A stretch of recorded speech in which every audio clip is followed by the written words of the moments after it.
அனைவருக்கும் வாக்களியுங்கள், அது எங்களின் உரிமை என்ற தலைப்பிலான மாநாடு தேர்தல் ஆணைக்குழுவின் ஆணையாளர் நாயகம் சமன் ஸ்ரீ ரத்நாயக்க தலைமையில் கொழும்பில் நடைபெற்றது. தேர்தல் கண்காணிப்பு அமைப்புகளின் பிரதிநிதிகள் உள்ளிட்டோர் இந்த மாநாட்டில் கலந்து கொண்டனர். தேர்தல் செலவுகளில் பெரும்பாலானவற்றை தபால் பிரிவு, போலீஸ் பிரிவு, அரசு அச்சகத்திற்கு செலவிடுகின்றோம். இந்த நாட்களில் அவர்கள் தபால் பிரிவுக்கு தேவையான சில பொருட்களுக்கு விலை மனு கோரியுள்ளனர். 2 வருடங்களுக்கு தேவையான பொருட்களுக்காக அவர்கள் விலை மனுவை கோருகின்றனர். திருமணம் எம்முடையது, ஆனால் தேனிலவிற்கு வேறு நபர்கள் செல்கின்றனர்.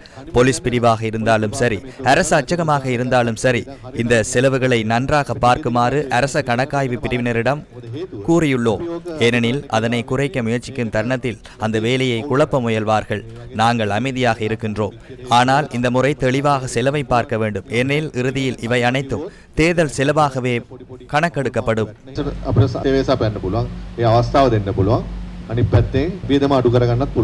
தேர்தல் காலத்தில் அரசு அதிகாரம் மற்றும் அரசு சொத்துக்கள் தவறாக பயன்படுத்தப்படுகின்றமை தொடர்பிலும் இங்கு கருத்து தெரிவிக்கப்பட்டது. எதுவும் இல்லாத நாட்டில் தேர்தல் என்பது ஒரு வளர்ச்சி திட்டம் இல்லை என்று சொன்ன பணம் இப்போது எங்கிருந்து வருகின்றது? 12:31 முடிக்க வேண்டிய சில திட்டங்கள் 7:30 மணிக்கு முடிந்துவிட்டன. அதுவே இப்போது நடக்கின்றது. திருட்டு வாக்குகளை போட முடியாது என்பது இப்போது தெரியும். அந்த முறைகள் நிறுத்தப்பட்டு விட்டன. இப்போது மக்களை மனதளவில் லஞ்சம் கொடுத்து வாடிக்கையாளராக்குவதற்கு முயற்சிக்கின்றனர்.